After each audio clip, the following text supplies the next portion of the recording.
Yeah, I mean, sometimes. Yes. Thank you.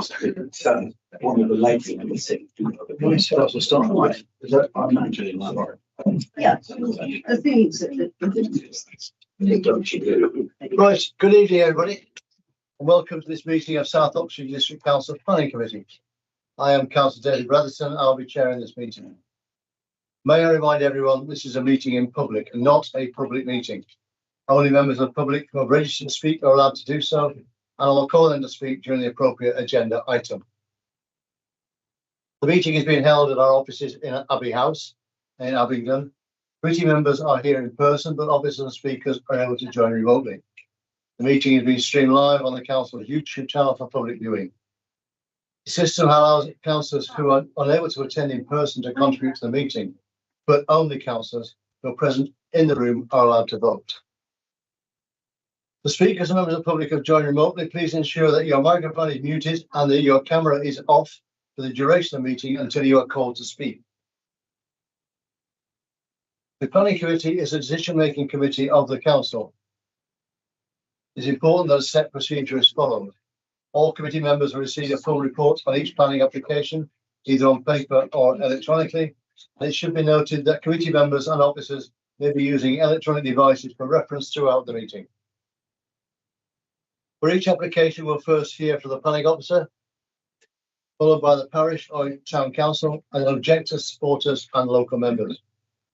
Each group will have 5 minutes to speak to the committee, after which members may ask questions of the speaker. The committee will then ask questions for clarification from the planning officer. The committee will then debate and vote on each application. Councillors who wish to ask questions or participate in the debate are asked to indicate this to alert myself or officers by raising a hand. Voting will be by show of hands. Members, please raise your hands clearly and keep it raised to allow a count to take place. It's unclear how members are voting through a show of hands. I will ask the clerk to undertake a roll call of those present and how they are voting. Few housekeeping announcements. In the event of an emergency, please evacuate the building by the nearest exit, which is in the corridor immediately to the right of this meeting room, and then go to assembly point 9 in the outside area beyond the exit. The Democratic Services Office present will assist you. Can everyone please ensure that their mobile phone is switched to silent or switched off during this meeting? Members of the public who wish to leave the meeting after their application has been heard are welcome to do so by the front door of the reception. When the meeting is finished, I will ask for confirmation that the live stream has ended. At that point, please leave the meeting and make your way out of the building. Remember to sign out as you leave.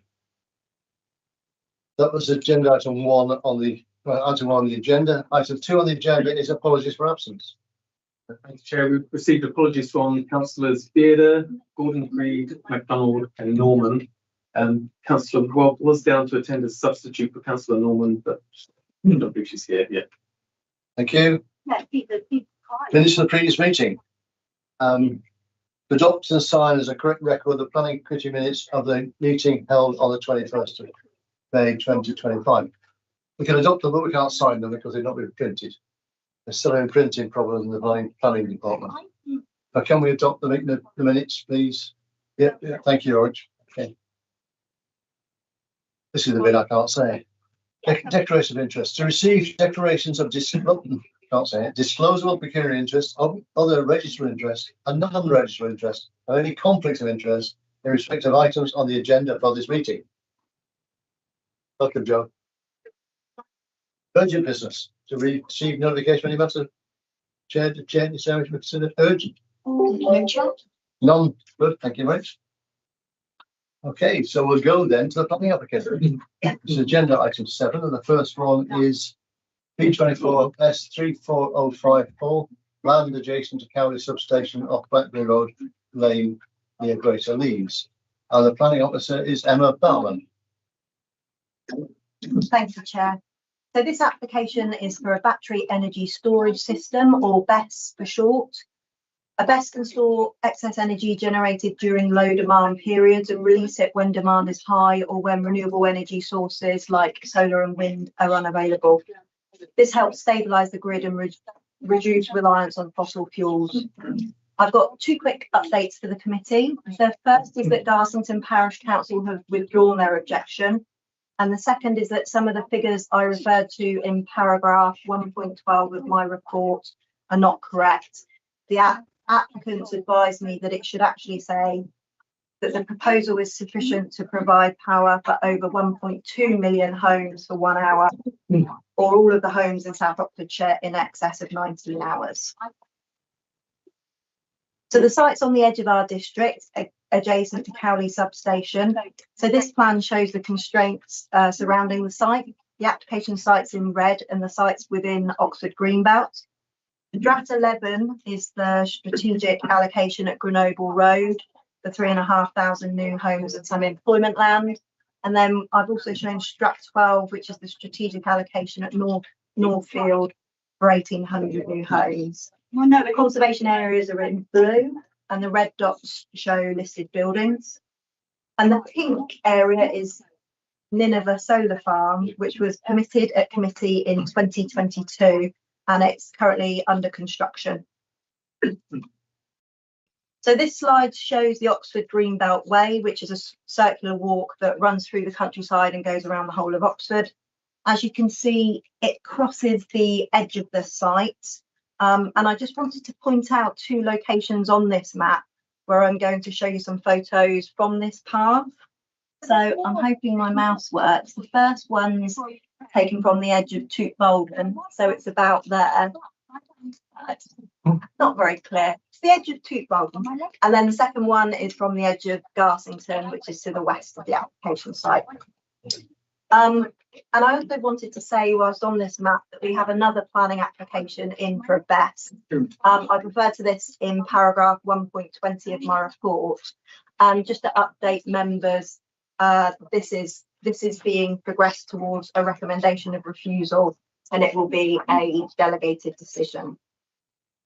So the proposed BESS would be made up of 173 battery infrastructure containers and other associated infrastructure, and permissions being sought for a period of 30 years.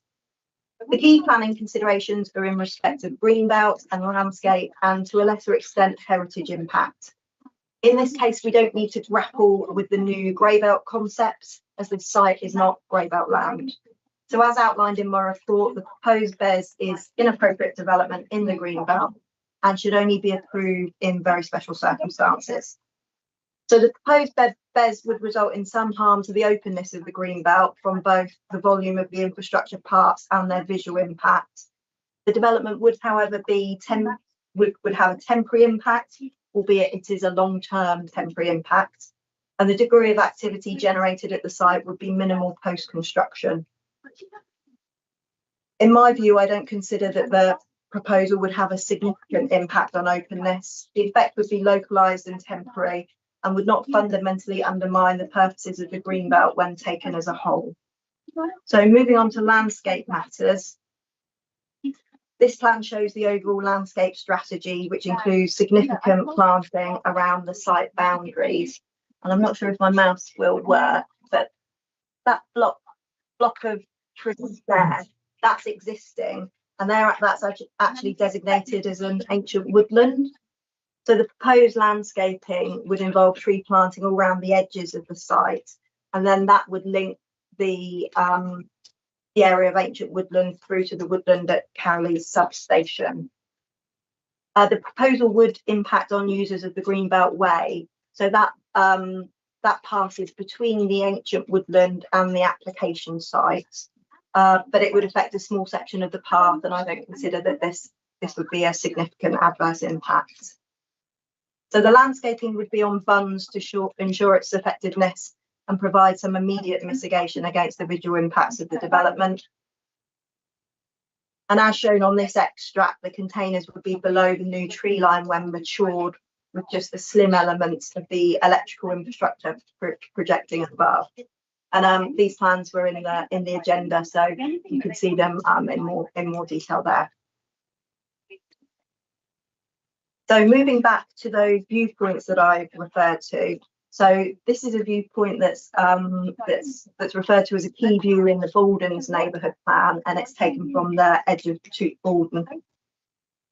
So this is the view as it is. You can kind of see the Cowley substation infrastructure and also the other electrical infrastructure in the area. And those white buildings are in Oxford City, so you can see those beyond. And then the next slide. This is a visualisation at year 0. So this is when the planting hasn't become established. Then the next one is a visualisation at year 10. And then moving on to the next viewpoint, this is the one that's taken from Garsington, which is to the east, and the Greenbelt Way is a bit higher there, so it's looking down towards the site. That was the screen showing. There we go. So sorry, that was I imagined it'd be much bigger, and you'd be able to see where the viewpoint was from. I'm very sorry. So that's the picture from there, and you'll see that those white buildings, that's the existing mobile home park for anyone that knows the area, and the site is labelled. It says site at the top, and there's an arrow just to show where it is. And then this is the visualisation at year 0 without the planting established, and then again 10 years. So the proposal would have an adverse impact on the landscape overall, but I don't think this would be significantly adverse. And our policy for renewable and low carbon energy, which is policy DES 10, that's a supportive policy, and it supports this type of infrastructure subject to proposals not causing a significant adverse effects. So summing up, in terms of heritage impacts, our heritage officers not raised an objection, but has commented that there would be limited impacts on heritage assets due to the change in the landscape character of their rural setting. So in accordance with the NPPF, I consider that the public benefits associated with the delivery of the BESS, so that's in terms of reducing carbon emissions and our overall reliance on fossil fuels, I consider that these factors outweigh the low-level harm to these heritage assets.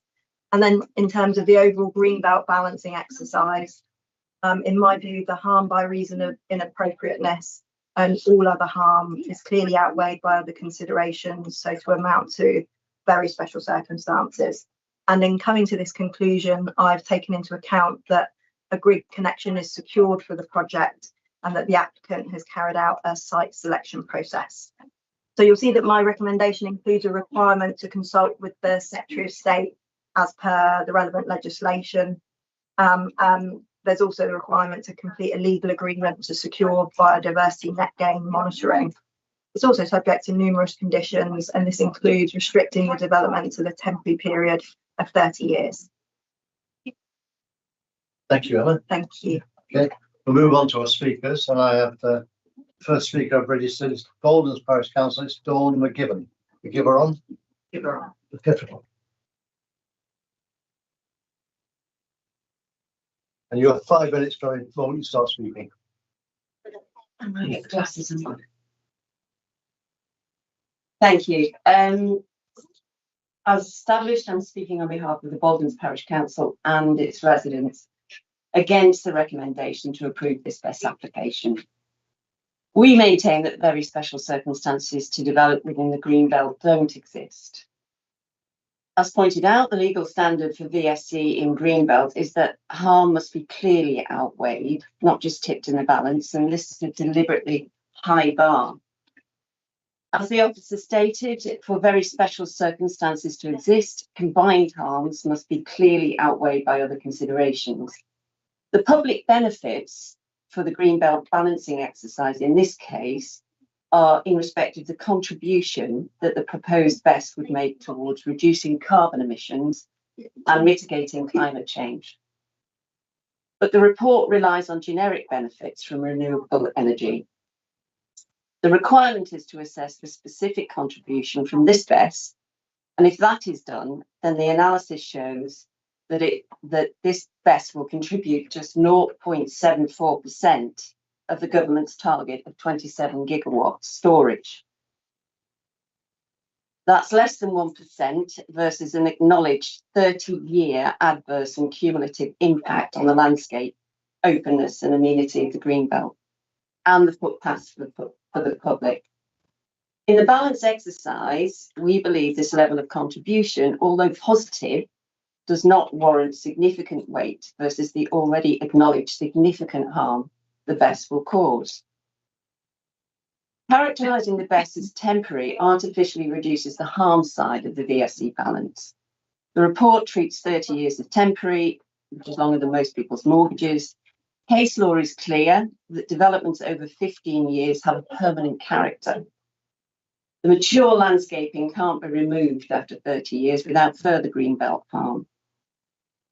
The report also concludes no significantly adverse effect to the landscape, despite acknowledging conflict with the Garsington Neighbourhood Plan's protected views, and the landscape officers raising multiple objections and concerns which I think are still unresolved.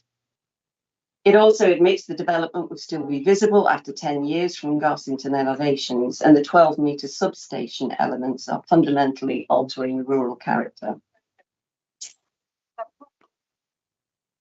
We think that this approval could set a precedent if individual, less than significant renewable energy benefits can override greenbelt protection.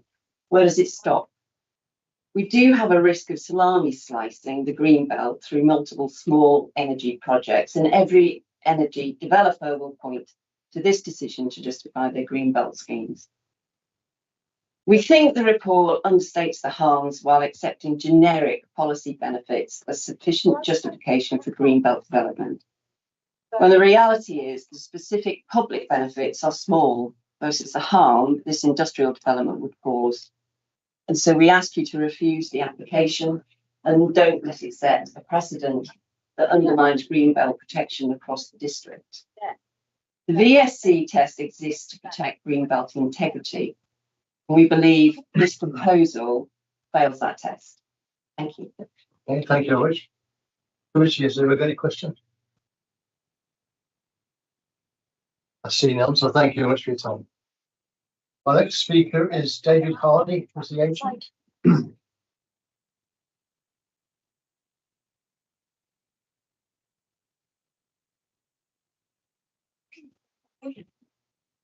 Thank you. Well, good evening. So my name is David Hardy. I'm from CMS. We're a law firm, and we are the legal advisors to the client. Just to set the background, this is a very experienced client. So they employ 15,000 people globally.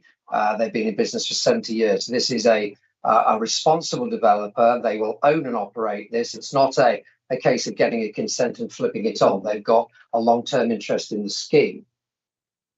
I think the starting point is to commend the officer, because this is an excellent officer's report. I see lots of them in my work, and this is accurate, it is balanced, it is fair, it recognises harm where that is fair to do so, but what it also does is balance that harm against benefits where that is required as well.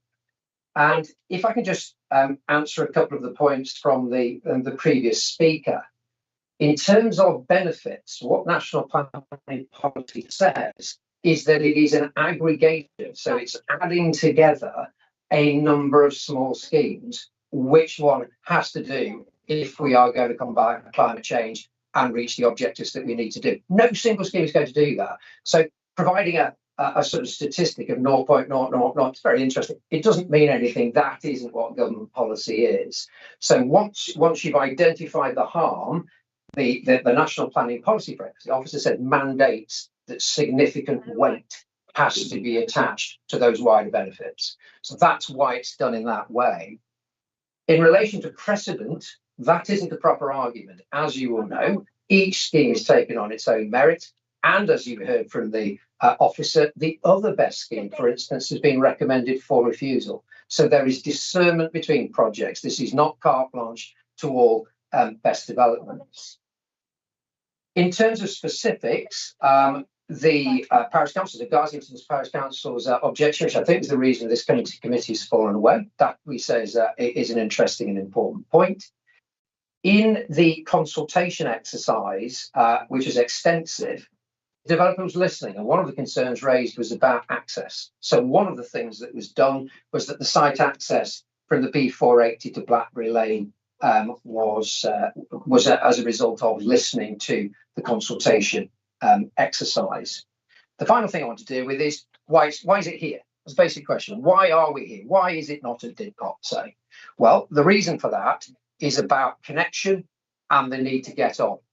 So it Didcot, I'm not going to bore you with all the figures, but the available capacity is very limited. You will have seen in the national press that sometimes we're into the 2030s in order to get a connection date. At Cowley, there is already available space to build the required substation infrastructure, which is required to support the proposed project. And as a result of that, and as reflected in the report, the developer's been able to secure a connection date of 2028. So that means this scheme is going to happen. It is going to contribute towards the objectives and all of the good things that we need to be doing. So there is a clear reason. It's set out to in the site selection report as to why we are here. If you want to read it, I think it's in the papers between, I think that the paper's page 19 to page 72 in the appendix. It's in there. But the long story short is that it's because of capacity at Cowley and what's going on there and the ability of this scheme to contribute now. So, excellent report from the officer. We agree with everything that's in there, and I hope that that has responded to a couple of points from the parish council before and given you a clear steer as to why we have located the scheme where it is. That's all I propose to say, unless there are any questions. Okay, thank you very much, Mr. Hardy. Yes, question in regards to topic. Yes, about noise. Yes. There's a cooling system, as I understand it, Yep. not least because batteries have been known to go on fire. What is the level of noise generated from the cooling system? At what distance? Low, and in this case, given that there are the absence of sensitive residential developers, there is no difficulty from this site. So it's hard to give technical, but it's a low level of noise. There is not a problem here. And the officer, and that's the recording of the report. Any further questions? Councillor Arlott. What is the capacity of what you propose to build there? How many properties is it meant to cover? So, as was clarified by the officer, the total is the equivalent of 1.2 million homes. So that would be for 1 hour, the equivalent to 1 hour, or looking at it for homes in South Oxfordshire, that's all the homes in South Oxfordshire for 19 hours. So that's the equivalent of, that's the best way of explaining how the power would be delivered. So this would kick in, would it? If there was. I'll leave it to you. No, you carry on. No, I was just going to say, this will kick in if there was a power outage of the sort that was seen in Spain and Portugal recently. Is that? Well, it's part of that. So the idea of battery storage, and it's one of those things that you will have seen in the press, is to provide stability to the grid. There's intermittency from renewable forms of energy generally. So wind doesn't always blow, sun always doesn't shine. So there are difficulties in maintaining a consistent supply of power, and that's quite a technical job. So there's a requirement to be able to deploy or release electricity when that is required. So it's called grid smoothing, effectively. So that's what happens to leave to remove those peaks and troughs to make the power supply smoother. So when that's required, and you can do that, and the amount of power, I think this was described as a small scheme. This is not a small scheme, it's a significant scheme. This has got the ability to provide that power to the 1.2 million houses for an hour. So that gives you an idea of the scale. Okay. So I was going to come back. Yes, So okay. Why do you need something so big to cover 1.2 million houses when there's nowhere near that figure around this area? Well, but what Are is that? we looking at the Labour government's 1.5 million there? No. So that was simply to give you a metric, an idea. The question was how big. If you wanted to bring that down to the homes in South Oxfordshire, And as I've indicated, there's enough power in terms of release for 99, but they're just metrics. It's not what it would actually do. That's just the relative performance of the scheme. There is a national requirement for BESS, which is set out in the battery strategy and so on. So this is contributing towards those clearly stated national objectives. So I wouldn't get hung up on the actual figures. It was just an idea of telling you what scale of development it was. Okay, so thank you very much, Mr. Hardy. I don't see any other questions. Thank you. Okay, thank you. Right. I don't see the local members around, so we'll go back to back to Emma. If anybody questions for the council officer, Joe. Thanks, Councillor Emma. Rob, sorry, welcome. Thank you. Hi, David. Sorry I was late. Thank you, Emma, for an excellent report. I did want to ask you about, well, firstly, Garsington Parish Council. Are you able to explain to us why they decided to withdraw their objection? And secondly, in terms of cumulative impact, was cumulative impact a consideration, or is it an ongoing consideration in your assessment of this further application for this that you're at the moment minded to recommend refusal? So in terms of, I mean, I can't completely speak for Garsington Parish Council, but as I understand it, they have concerns over the cumulative impact of this scheme and the other one. And when they found out that the other one was progressing towards a refusal, they decided to withdraw their objection to this scheme. I think in their views, the other scheme had greater impacts in terms of impact on the landscape because it's more separated, whereas this one is adjacent to Cowley substation. And in terms of your other question, I've looked at cumulative impacts, and in my view, the cumulative impact wouldn't be unacceptable. It is a changing landscape. I think with the strategic site allocations and also the electricity infrastructure, we will see changes in that area. But I felt at the moment the cumulative impact wasn't unacceptable. And if other schemes come along, we will of course make a judgment at that time. Any other questions, Councillor? Yeah, Emma, on your report here, page 24 to 27, that's quite interesting to know. That's obviously the question for you is, so many first consultations have been for objection on these 4 pages, yet somebody have a second consultation and there's no objection. Just let's know what the reason for that was. Obviously, a change in the application. Well, I think Emma should answer that. So we're generally ideally we should work positively with applicants. So when they submit their application, we'll try to talk to them and let them know if there's something wrong. In this case, there were quite a few technical matters. So the applicant went away and looked at all of those. I think the EA needed some extra flood information. They looked to improve the landscaping scheme. The county council had numerous questions about access and drainage, and they came back with an amended scheme. So then I reconsulted everybody, and the second consultation response will be what came back after the scheme was amended and that additional information was provided. Okay. Oh, that makes sense. All right, thank you. Councillor Keith Rowland. Thank you. On page 25, Thames Water Property, first consultation, no agreement has been given by Thames Water for the applicant to use the land that Thames Water have an interest over. They don't appear in the second consultation. What's the status there, and does it matter? I probably didn't reconsult them on the second consultation because I felt that their comments they weren't related to the actual application proposal. They were sort of private property ownership matters that we don't tend to take into account in the planning application. So yeah, they weren't consulted the second time. We only tend to consult people who there's relevant information for them to. So this, you don't feel this will impact on the overall approach?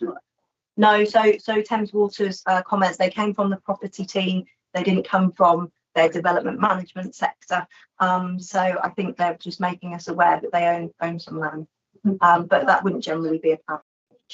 I'd say the general rule, property ownership is not a planning issue. You can apply for planning permission on somebody else's land. I know. So it's not a planning issue. Yeah. Okay, committee, that's the questions? I think it appears to be. I'm looking for a proposal then, please. We sat there, Councillor Topping. I would propose supporting the planning officers. Recommendation. Okay, thank you. Is that seconded? Yes. Thank you. Okay, right. I'll ask for your speech on that. Christian, please. Then I'll come for the seconder for their talk on that. So I've got a Ben for that. I think this is something, as I understand it, and I've been doing some reading round because this wasn't a subject I knew a lot about before getting the papers for this application. But I've done some reading on it, and I form the view that we have to have these battery backups to our system, and you've only got to see what's happened in other countries recently. In the absence of such backups, they have to go somewhere. I think this is one of the least bad locations for a site like this, being adjacent to existing substation. And I think Emma's report made it clear that there were some issues that they've been adequately addressed by the application. And I believe this should go ahead. Okay, thank you. That's the topic. I'll come to Councillor Higgins. Second it. Yes. Second, broadly some of the same points. So recognising the national and international importance of our decarbonisation journey, and largely part of this obviously has to play. I think it was well dealt with in the office report. Very much appreciate the sensitivity of green belt, but I think the images displayed gave us a good sort of good view, good insight into the limited nature of that. So on balance, yeah, very happy. Okay, thank you. Right, it's open for debate then. Is there any debate? Councillor Sadler. Yeah, I think reading the report and storage, I think is like Ben said, it's really necessary to deal with decarbonisation and deal with the base load as well of energy generally. And it's sorry. Sort of thought someone butted in there, and it's located in quite a useful place, I think, actually, in terms of Cowley and the industrialisation going on. And I do certainly hear the objection about views and so forth. Yeah. I do feel, on balance, they've looked really carefully at how that lies there. They talked about funding, they talked about trees, and they've really carefully considered the views about that. So I think on balance, and I certainly do hear the Parish Council and their objections there, and it's I hope they can come to terms with it, because I think they really have looked at that quite carefully. Thank you, Councillor Sadler. On behalf of the committee, I think I should have my thanks to Emma for an excellent report into an area that I don't think any of us had ever delved before, so we learned an awful lot about it, and there's likely to be more, isn't there? Be interesting over the years because batteries are getting smaller and smaller, so what we actually install might be different ones than what they got permission for, but let's see. Yeah, okay, we'll go with the vote then. No, I need to go back to Councillor Topping to someone. Yeah, well, I think it's clear around the table that we believe, on balance, this should be supported. It's necessary.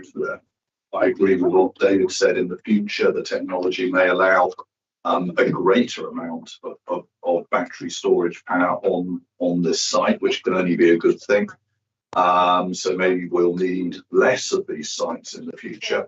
But I think, given the size of Oxford and the amount of manufacturing, in particular at Cowley, and the fact that we are moving in terms of the way we heat our houses and the way we power our cars to more and more electricity use, we have to have infrastructure of this sort. People didn't like the pylons when they first appeared. People didn't like big power stations, but we have to have them. And therefore we should give this our support. Okay, thank you. I'll go to the vote. All those in favour, please show. That is unanimous. Thank you very much. No, it's not. Sorry, I'm going against. Sorry, but it's carried. That's fine. I'm just going to get this off the. It's a bit of water.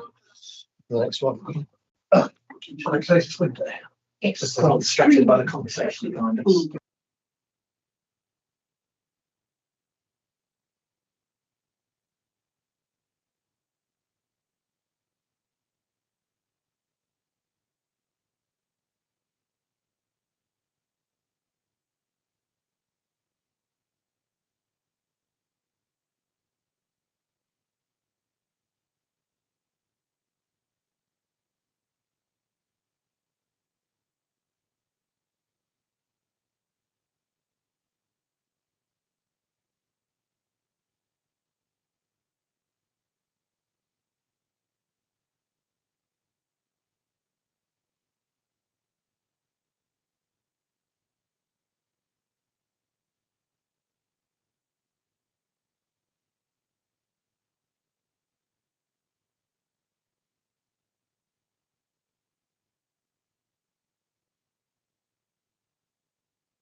Oh, the Sharon's ready. We'll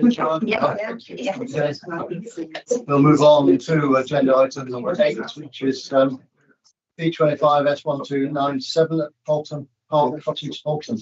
And Sharon Thorpe. Thank you, Chair. This is a Section 73 application for the variation of Condition 2, the approved plans condition of an existing planning permission. Planning permission was granted in December 2023 for a replacement dwelling and new access. This Section 73 application seeks to add a double garage forward of the dwelling, and I've marked the location of the garage in with a red arrow. The garage would be some 6.74 metres by 6.17 metres in footprint and some 5.73 metres to the ridge. The parish council have objected to the height of the garage, which they consider to be excessive.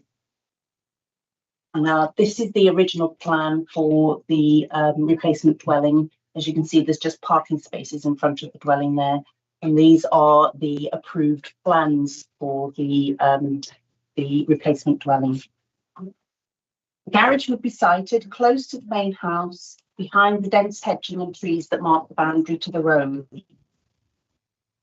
The height of the garage is not excessive in relation to the ridge height of the main house at some 8.9 metres. To achieve a consistent design and use of materials across the site, the pitch of the roof and roof materials for the garage matches that on the proposed dwelling. Officers consider that it is not unreasonable for a property of this size on a good sized plot to have a double garage, and given the screening to the road, the proposal is considered acceptable. I'll just run through some photographs for you here, if I can get my scrolling to work. And that's the approved dwelling. As you can see, it's well advanced, nearing completion. And the position for the proposed garage is indicated with the red arrow and would sit behind the dense trees and hedges on the front of the road there. So it's really very little, it's going to be seen very little in the wider context of the area. Applications recommended for approval.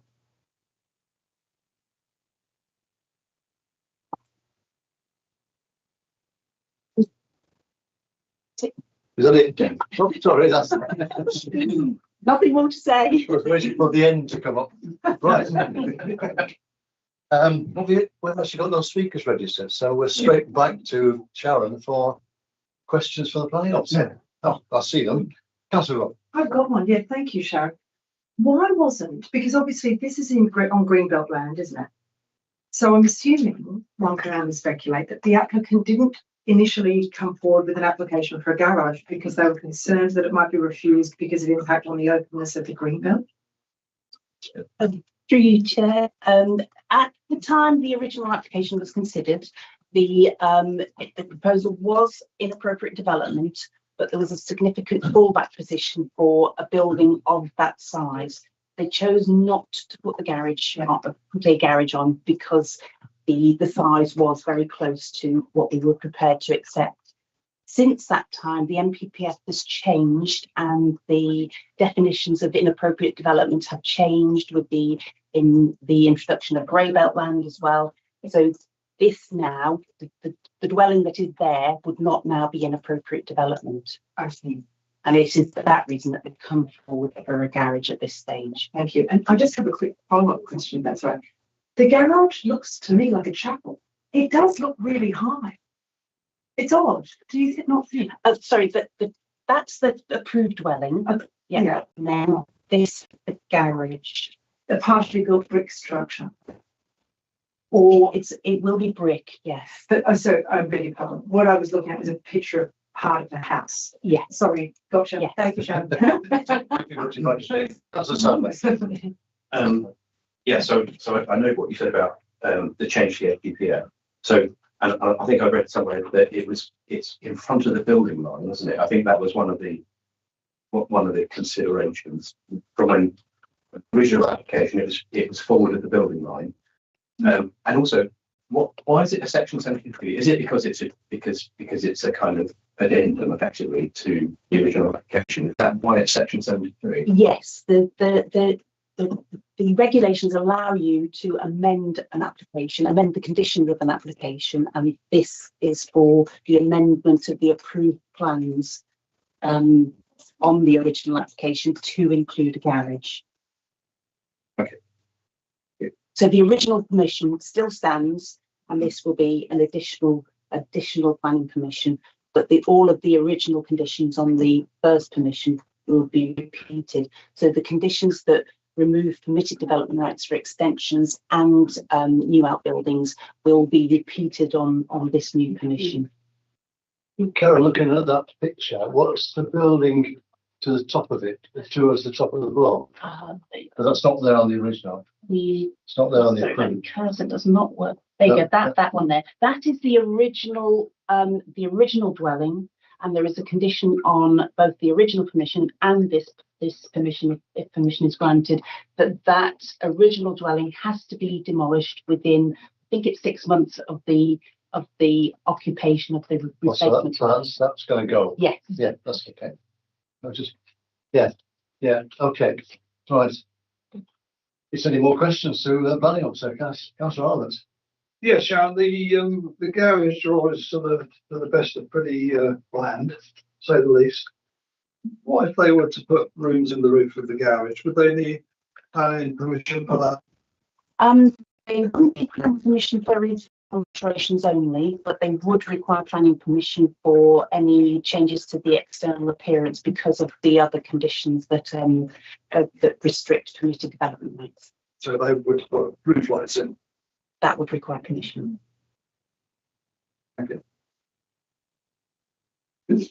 Okay, Richie, I think we need to go to debate on this, and we need a proposal to do that. Councillor Rob. I'm happy to propose officer recommendation. Thank you, Rich. Is that seconded? Seconded by Councillor Sadler. Do you want to speak now? I'll Yes, speak please. now. Yeah, thank you, Chair. It's clear that this scheme's proposal complies with planning policy as it currently stands, as amended. So there are no reasons for refusal, and I propose that we go with Sharon's recommendation. Okay, thank you, Councillor Sadler. Yeah, I just can't find any reason to object to this at all. I mean, yeah, there's the height issue, but it's well screened, and yeah, it seems to be sensible to allow this one to go in. Okay, is there any debate? Anybody else want to speak? Nobody else wants to speak, so I'll go back to Councillor Rob. Councillor Rob, nothing to say, nothing more to say, so we'll go straight to the vote then. All those in favour, please show. And we're all in favour of that one, so thank you very much. I'll move on to P24 S3902, Stonehaven on Thursday, Tame Road, Southampton. And the planning officer of this is Aaron Woodley. And we haven't met Aaron before, so welcome, Aaron. Thank you. Thank you very much and good evening all. The site is a pair of semi-detached properties known as Stonehaven and Thursday. They are located on the Tame Road opposite the former public house known as the Crown within Southampton. The properties are set back from the main road and share an access. There is no alterations suggested for that access. The properties do not lie within any designated areas, and they benefit from full permitted development rights. The application is to seek a planning permission for the construction of single-storey and two-storey rear extensions to both properties, with a single-storey extension to the side of First Elm, together with alterations at external finishes and fenestration. But please note that those alterations have actually already been approved by a separate planning application, P24S3901 FUL. As I've mentioned and detailed within my report, both dwellings benefit from full permitted development rights, and this scheme does have a fallback position as per Schedule 2, Part 1, Class A of the Town and Council Planning Act. There is a plan towards the end of this slide that will show that. Objections have been received from the parish and neighbouring properties in relation to neighbour impact. The main dwelling that has been assessed in terms of the impact by the proposal will be the bungalow known as Maple Down. Within my report, I have acknowledged that the proposed development on Stonehaven will impact upon this neighbouring dwelling. However, the current scheme has been designed to try and limit that impact upon the bungalow, and the two-storey aspect will be approximately 3.7 metres from that boundary line, whereas the permitted development fallback position would allow a two-storey extension closer to the neighbouring dwelling, 2 metres from the boundary line, resulting in a greater impact. The plan is shown there for you. It's of the officer's opinion that the design of the proposed scheme is within the character of both properties and in keeping with the local area. The neighbour impact has been assessed, and it is of the officer's opinion that it is less harmful than the permitted development fallback position, and therefore on balance acceptable. Thank you. Okay, thank you, Alan. Okay, have a full set of speakers. Francis Campbell from Southampton Parish Council.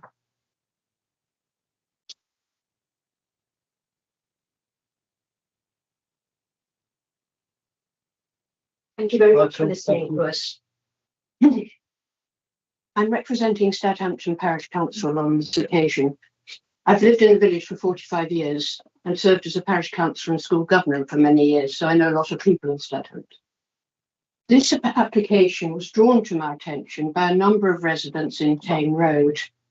As a result of this, I contacted our district councillor, Georgina Heritage, and on her advice, made a petition which got 52 signatures within 36 hours. Had we had longer to create this petition, I have no doubt we'd have got many, many more, double that or more. Now, you will understand that the two immediate neighbours present today will be the most seriously affected by this application, but there are many wider concerns. The Parish Council has objected to this application and is continuing to do so for a number of reasons. One, the use and intensity of occupation amid concerns about whether the use of this property would remain consistent with existing residential occupation status. Two, the impact on neighbouring residential areas. Three, parking and highway safety concerns due to intensified use. Four, housing mix and local character. Loss of family-sized housing is contrary to the SODC's strategic housing objectives, quite rightly. Five, there are substantial concerns with this application, regrettably, about transparency and enforcement, and major worries about the future. Georgina Heritage and in fact SODC are well aware of the background to this, and I'm sure they can tell you more. Southampton Parish Council would urgently ask you that these material concerns are included in your deliberations, and please bear in mind in this particular application that if it is passed, it will potentially have a very major impact on the quality of life of their immediate neighbours. Thank you. Okay, thank you. Just stay for all in case anyone's got any questions for you. Oh, sorry. Any questions? Any questions? Not see any questions. Sorry, everybody's happy. Thank you very much. Okay. Two objectors, Anstead and Anita Rowbury. They're not here, I think. Yeah.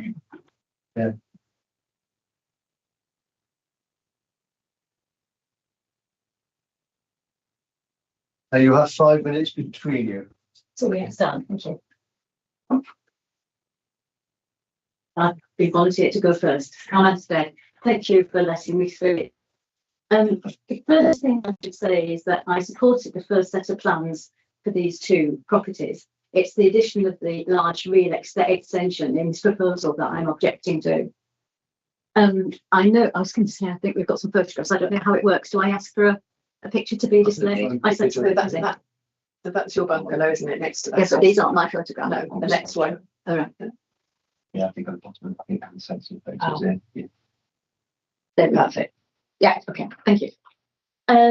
Sorry. I know that the planning officer acknowledges the impact of this proposal that it will have on my property, but these seem to have been disregarded in the recommendations. I've lived in this bungalow for 39 years, and my hope was that I would live here for the rest of my life. I've therefore spent the last few years since I was widowed, future-proofing my home so that I can continue to live independently in my own home, and as such, it is now fully accessible inside and out. Forgive me, I'm having to tell a personal story and I'm not used to it. Take your time. I walk with the aid of prosthesis and one or two prosthetics during the day, but in wheelchair during the night or at night. My mobility is decreasing, and as a consequence, my world is getting smaller. So the patio at the rear of my property will eventually be where I spend much of my time. So the space is very important to me. It's not very pretty now, and actually the fence belongs to next door and it's a wreck. But there is another image that shows the size of my patio, which it's a diagram. So that's the patio. There. That blue space is my patio. It's minute, and the extension is the black hashed building next door. My bungalow was built in the 1970s in the grounds of Fairview, my neighbours here. And you'll see from the section in blue on the diagram, my only private space is already extremely small. The fence between Stonehaven and my property is 3.6 metres in length. The proposed extension is 3 metres in length. So if these proposals go ahead, instead of trees and blue skies above the fence that we've seen in the photograph, I'll be looking at a 2-storey wall of brickwork. As you can see, the size of the two proposed extensions compared to my patio are completely overbearing, causing loss of sunlight and daylight, and therefore my patio will be dark, gloomy, lifeless, and feel extremely claustrophobic.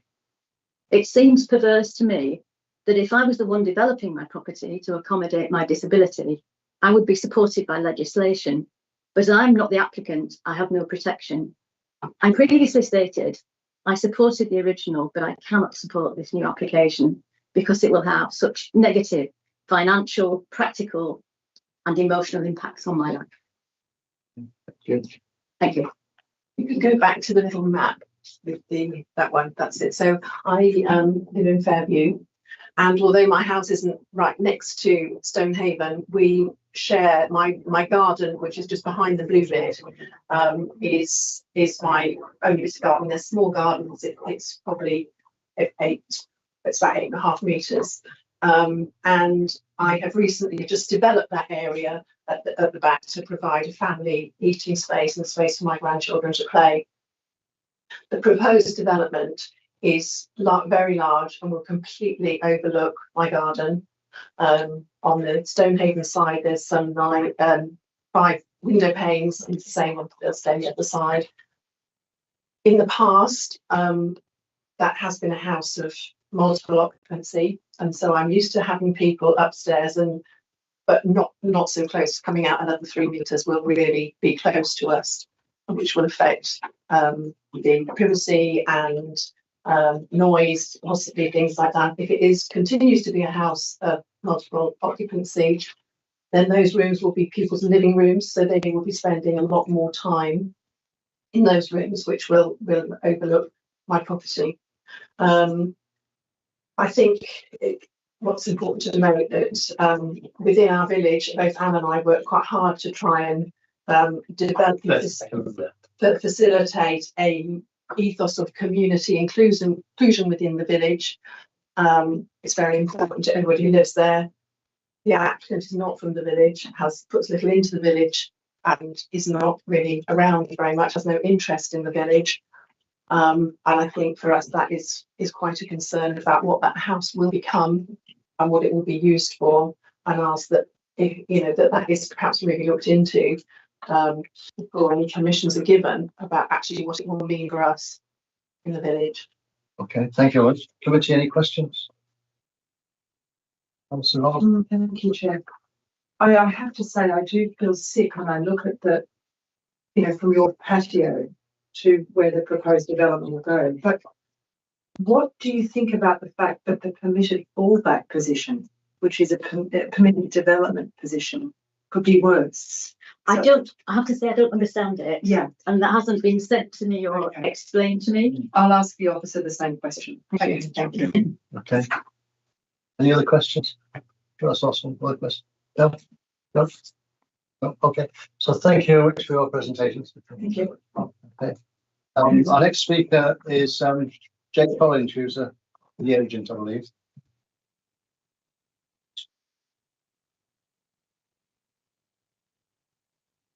Jake, you know the drill. Yes. 18. Chairman, members of the committee, can I thank you for the opportunity to address you this evening. Naturally, I would fully commend the recommendation of your officers to grant planning permission for the scheme. When preparing the application, which I should say comfortably complies with the advice in your design guide and related to local planning policies, not purely in the context of the planning merits to see any issues, all looked straightforward. I was therefore both intrigued and perplexed by the subsequent level of objection to the application. Having heard from the other speakers this evening, I'm slightly less intrigued, but no less perplexed.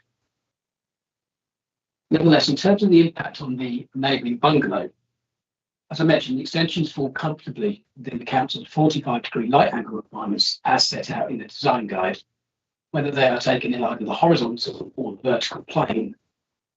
Moreover, whilst recognising that any extension to the rear would give rise to a level of change when viewing the neighbouring bungalow, that the change would not be unacceptable in amenity terms. Indeed, the scheme has been carefully designed to offset the first floor extension, some 3.75 metres from the boundary with that bungalow, and thereby mitigate any effects. In fact, it should be recognised under permitted development and without the need for planning permission, the two-storey element could be constructed 1.75 metres closer to the boundary than that proposed. Moreover, a two-storey extension could be constructed within 1 metre of the boundary, and therefore 2.75 metres closer than proposed, and yet still comply with the council's light angle requirements. That alone demonstrates sensitivity and acceptability of the scheme. In design terms, the properties are a tired pair of early 1970s semi-detached dwellings that lack any particular architectural merit. Proposed extensions would, in terms of scale and mass, respect the proportions of the existing building, and the elevational changes and detailing would enhance their overall appearance. That being the case, the proposals would be fully compliant with the local planning policies that are noted in the report for you. However, much has been said by some previous speakers in relation to the future occupancy of the buildings, the materiality of which I find equally perplexing, but nevertheless I do feel compelled to respond. The buildings were historically occupied as small HMOs for which no planning permission was required, providing staff accommodation in connection with the Crazy Bear, in relation to which my client and the applicant was a founder and director. That accommodation was fully registered and licensed with the council under relevant regulations.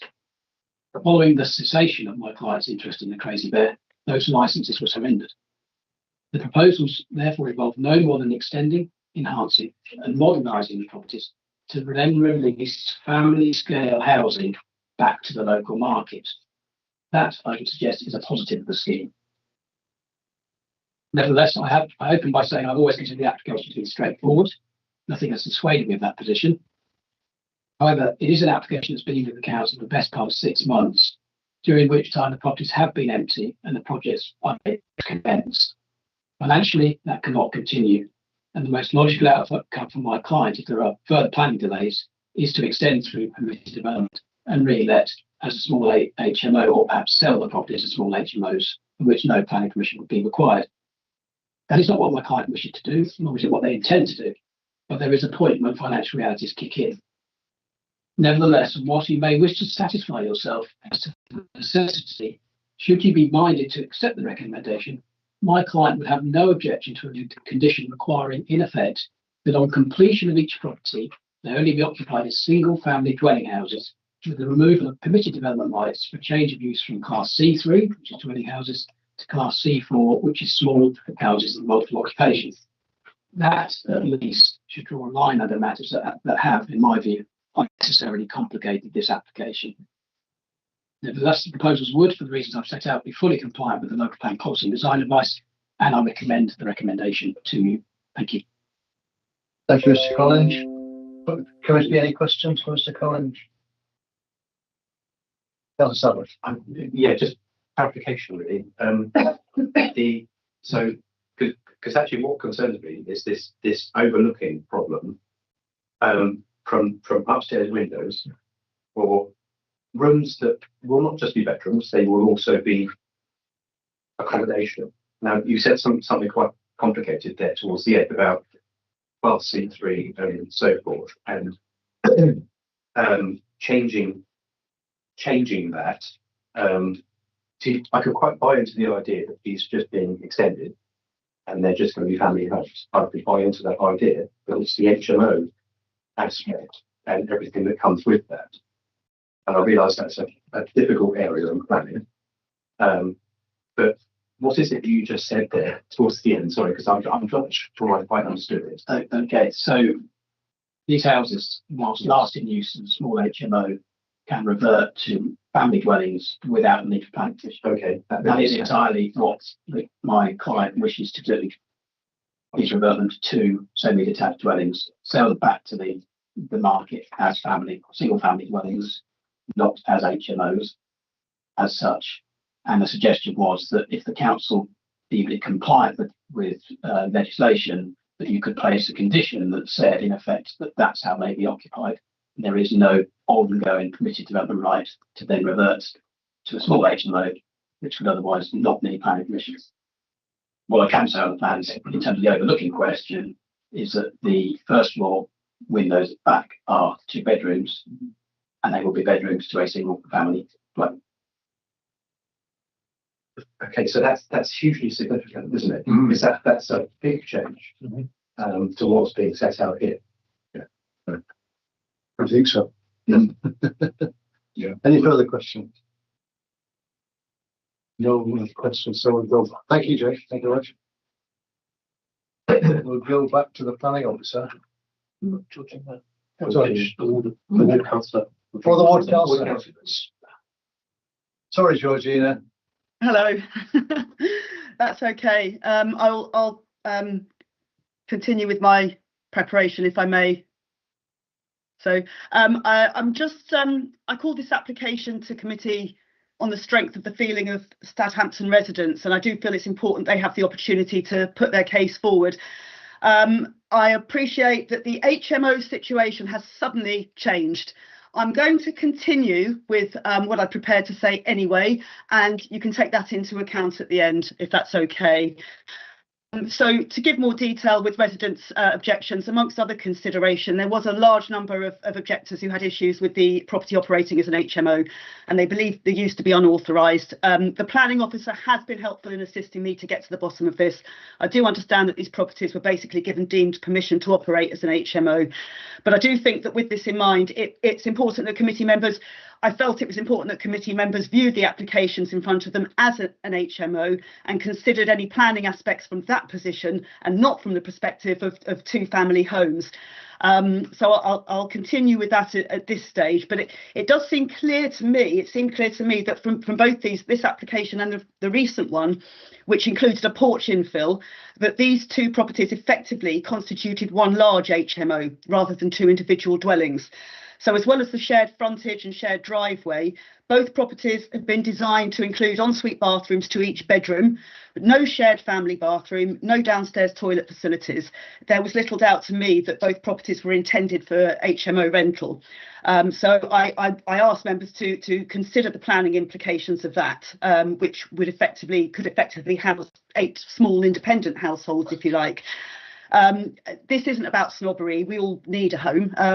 This was about Stadhampton is a very small village with poor public transport, very few local facilities.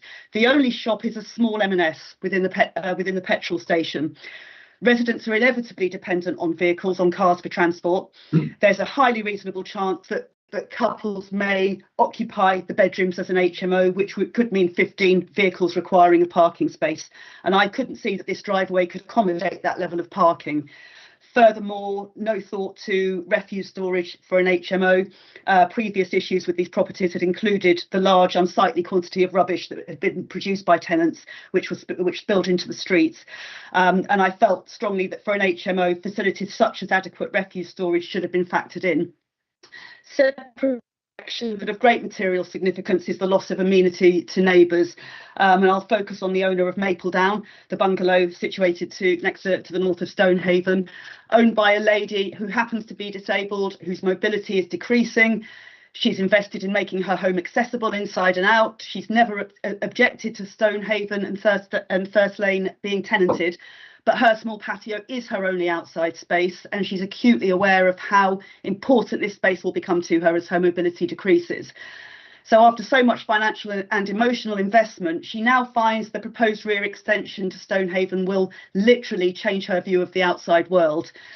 This resident will lose her view of the sky. She will instead have to look at a brick wall for the rest of her life, and her quality of life will be massively, massively affected.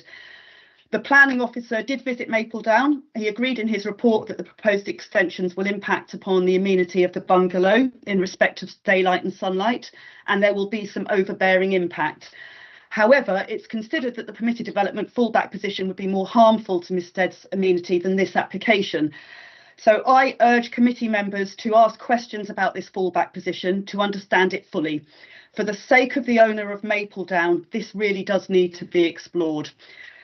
For the owner of Mapledown, her world is getting smaller by virtue of her disability. She thought she'd future-proofed her property to allow for this.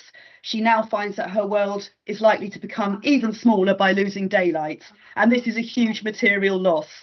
My contribution today is not to discredit the planning officer, who I know works within the boundaries of planning policy.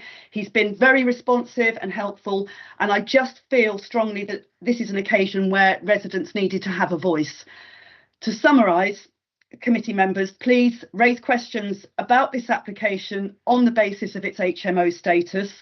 It's very, we're thrown here that it's been an HMO right up until this minute, rather than two semi-detached private dwellings.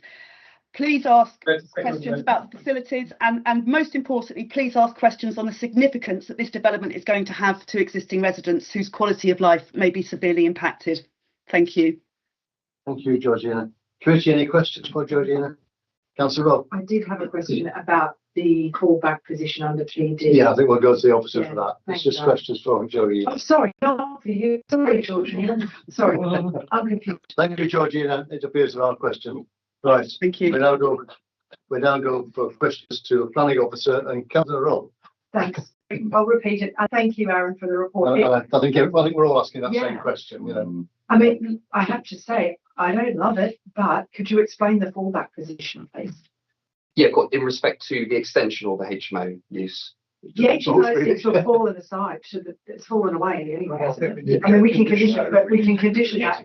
Yeah, but I'm asking specifically because I'm actually my biggest concern, given that we can now condition away the HMO. Yeah, so just is about the impact on this neighbour with her small. Yeah, of course. So under permitted development, the extension itself can come from the original dwelling up to 3 metres depth, which has been shown on the plans, as long as it's outside 2 metres, so it's within 2 metres, as Jake explained. So this one is 3.75 metres, so it would be 1.75 metres closer to be able to be a 2-storey extension, 3 metres in depth, as long as it, again, as well, as long as it is 7 metres outside of 7 meters of the rear boundary curtilage, which in this instance is about 8.9 meters.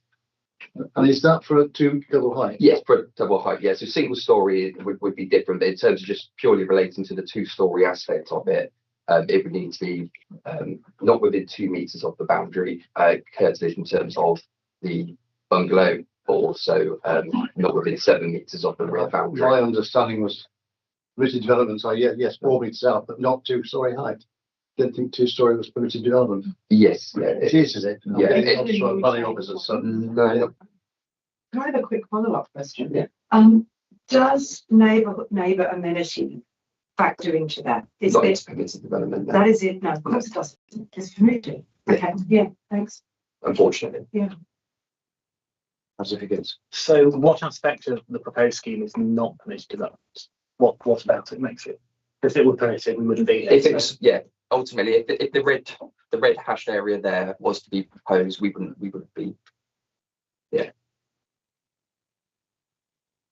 So sorry, I'm not quite understanding which bit moves it outside of the boundaries. So it's further away, but so it's just the red bit in addition. So sorry, as in because of the connection to the neighbouring dwelling, so the attached semi, it would need to be 2 meters on either side of the boundary. So the red hash line is essentially 2 meters from the bungalow, but also the attached semi. So that's what makes it permitted development. So at the moment, in its current scheme, as it is at the moment, the proposal is not permitted development because of how close it is to the semi-detached dwelling. But if the proposal was to move the scheme, regardless of whether they have the same owner. Yeah, that's irrelevant. Yeah. Fine, right. Yeah. Else the topic. Yes. Yeah. Aaron, I was slightly surprised that I could only see 3 conditions. Is that right? There are only 3 conditions. There are only 3 conditions. Yeah. Obviously, Jake has and sort of mentioned another condition which we would have. And prior to that offer being made, I had written down, can't we have a condition restricting future absolutely rights, not least because this is a significant extension. I think the reason why it wasn't detailed within my report as a condition is because within my report, as I pointed out, HMO, small occupancy, C4 class, can revert to C3 residential dwelling and vice versa without adding consent. Yes. So it seemed at the time to add a condition for that purpose seemed a bit overkill for that. And just one further thing, to my eyes, I'm looking at the right-hand side of the top elevation drawing. That's the rear elevation we're looking at. Part of it looks red to me, and the other part orange. That's probably just because of the white background behind it. So there's no significance. No. That's just the different colours behind the drawing. And I suppose the last thing is, are we happy that you can condition to prevent a recurrence of an HMO use? That can be done, can it? I mean, yeah, as sort of Jake suggested, I think we sort of had a semi discussion about it to remove the PUP rights for that particular.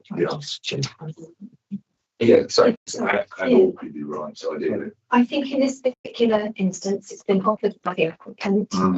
Listening to the concerns that have been shared and the fact that it was a HMO, and the point that people tend to use the rooms more, and given the very particular relationship here with the neighbour, we would consider it reasonable to have that as a condition, so therefore it meets the tests. Yeah. So if committee would like to add that as an additional condition, as officers we're happy to accept that. Can it be removal of all PD rights, not just PD as regards reversion to HMO, but PD, for example, to prevent moving closer to the boundary under PD, for example?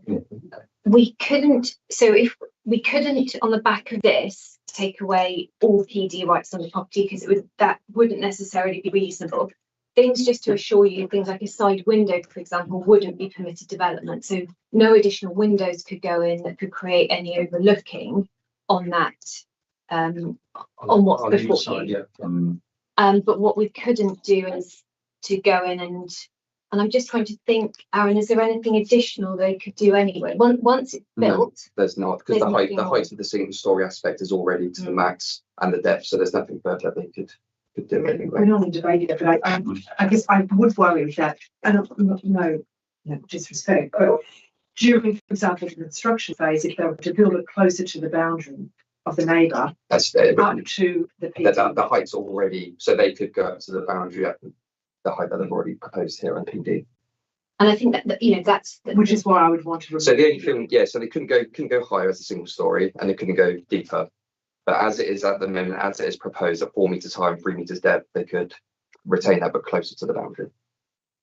Do you see what I'm saying? I think I see what you're saying there. Yeah. I think you're saying, you're saying the fallback is they could do that. Yeah, that's what you yeah. mean. They could do that now though. but that could happen tomorrow. Yeah. But if we permit this and then we remove PD, then they're stuck with this. And we can't have creep. They can't have the. Want to take the Yeah. possibility of creep away. That wouldn't be considered reasonable. So we can't, the HMO aspect is reasonable and justified. To, on the back of this, remove PD in perpetuity for that property so it can't do anything else wouldn't be reasonable. To apply for the planning permission to make the change. Yeah, we just take out the right to do it and stuff. Yeah. I think that's what the committee wants. I understand your case. You're saying. Yes. We're not in debate, so Not in debate yet. We're saying questions and so on. But this is an offer. So, are there any further questions? Can we move on from questions? Councillor Sadler. I was just going to query 7.2. It's probably a bit irrelevant now, but it was about HMOs that had 10 years as an HMO already, and almost as if that's a kind of talking about grandfather rights, it'd be an HMO, so where they can continue to be an HMO. Yeah, so it becomes immune from enforcement action after 10-year period. Right. Okay. Well, likewise, a small HMO wouldn't need consent anyway. It was a larger HMO that it was being looked at 10 plus years ago. What's the definition of a small HMO? Up to 6 occupants. Right. Oh, up to 6 occupants. Up to 6, yeah, I thought that was the case, yeah. It's a small HMO, so yeah. Yeah, okay. The rules are different, but this is not a large HMO, so it says residential HMO rules apply. And I've been there before and got confused. Right, okay, have we finished with our questions? I think we have. I need a proposal.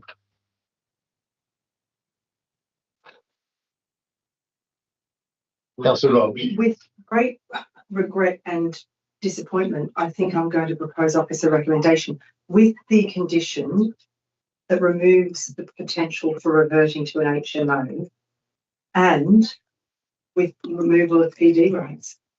But if you're strongly advising it, that's not possible. Yeah. I mean, I have grave concerns about the overbearing impact on the neighbour. So the only reason why I'm willing to agree to this is because it's less bad than the PD position.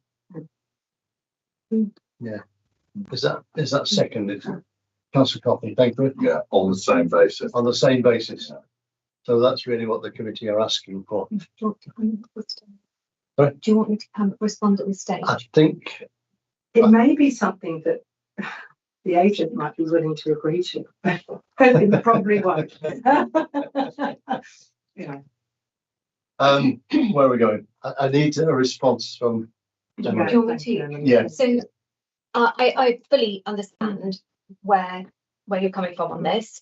The issue is, as of tomorrow, unfortunately, the PD position can be built out. We have no control over that. What we can't reasonably do is use this planning permission to then, in effect, take PD rights away from those properties. What will happen is there is an option, unfortunately. They could go and build the PD fallback position, or they have the option to build what we grant planning permission for and then remove the HMO use. Unfortunately, that is the situation, but it would be unreasonable of us to go and try and control that condition. Yeah. But certainly the HMO we can. Okay. I think we all agree, Emily, but we don't like it. Yeah. I understand. Yeah, I fully understand. Yeah. Yeah, I think we all agree with it. Okay, do we have a proposal then? Yeah. Yeah, I'll second that. Yeah. Yeah, you've made your speech, I think. Yeah.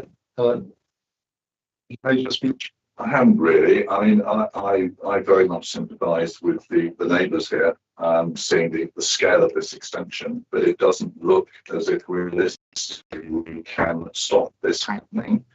I believe, however, that getting rid of the HMO rights is very significant. I have a bit of knowledge of having an HMO myself in Reading a few years ago. That was very tightly controlled, actually, by a licence that had to be renewed every 5 years.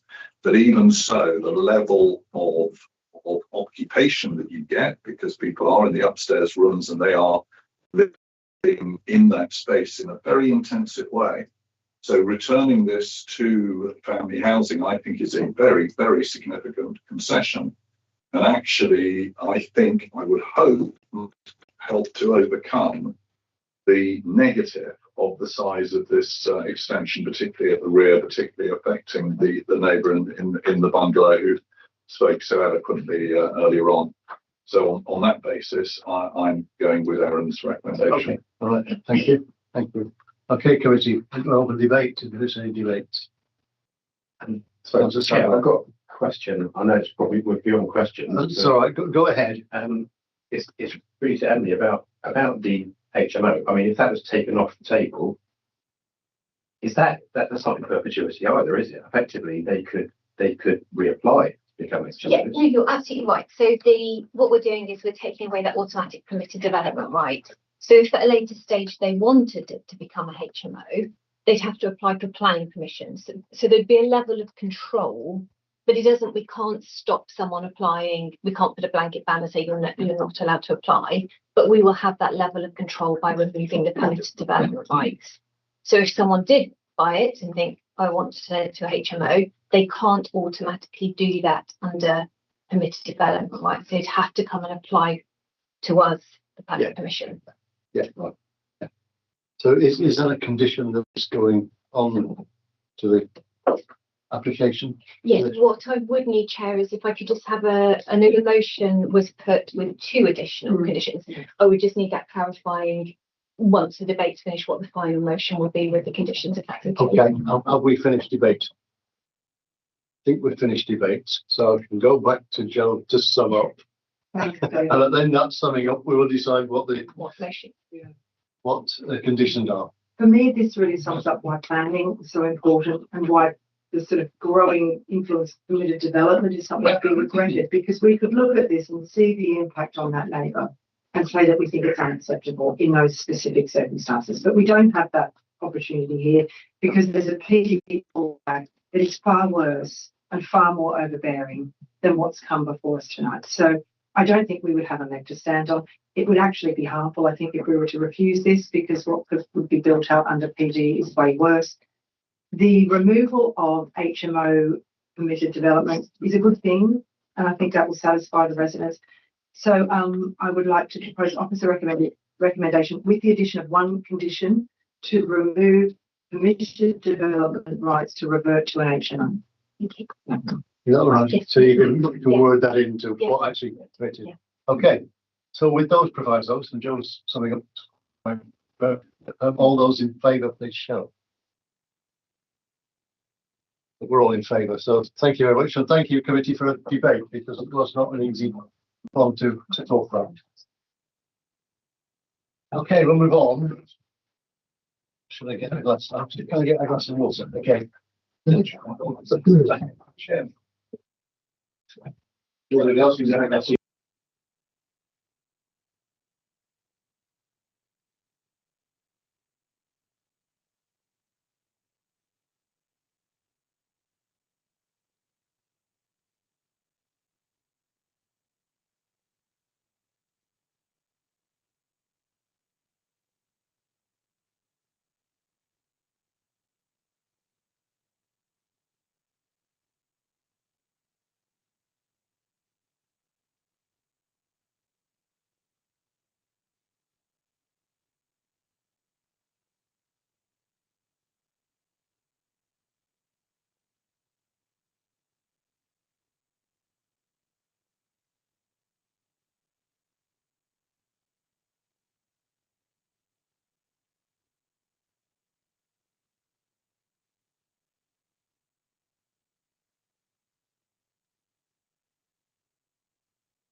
going on?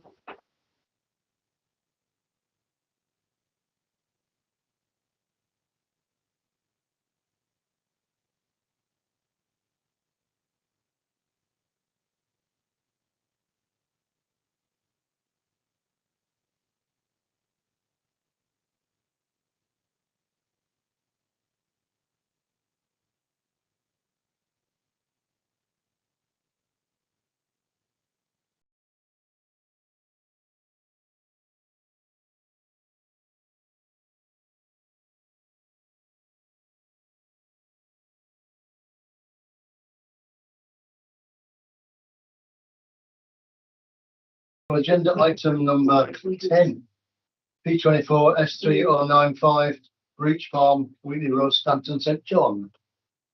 And the planning officer is Davina Sarrett. Thank you, Chairman.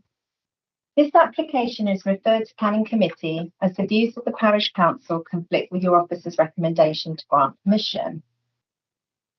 The planning application site, Breach Farm, is located to the north of Forest Hill and to the south of Stanton St John and accessed via a driveway off the Wheatley Road, the B4027.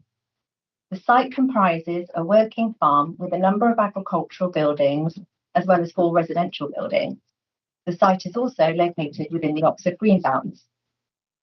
Paragraph 142 of the MPPF states that the fundamental aim of the Greenbelt is to prevent urban sprawl by keeping land permanently open around urban areas while also safeguarding the countryside from encroachment of inappropriate development. Statistically, Greenbelt land is primarily used for agriculture, which takes up 65% of all Greenbelt land. Development within the Greenbelt is generally restricted and considered to be inappropriate unless it falls within the list of exceptions set out within paragraph 154 of the MPPF. The first thing listed on the exception list is buildings for agriculture. Within the MPPF and the South Oxfordshire local plan, there are no prescriptive policies that make reference to a maximum size of agricultural buildings. In the MPPF, it purely states that agricultural buildings are an exception allowed within Greenbelt land.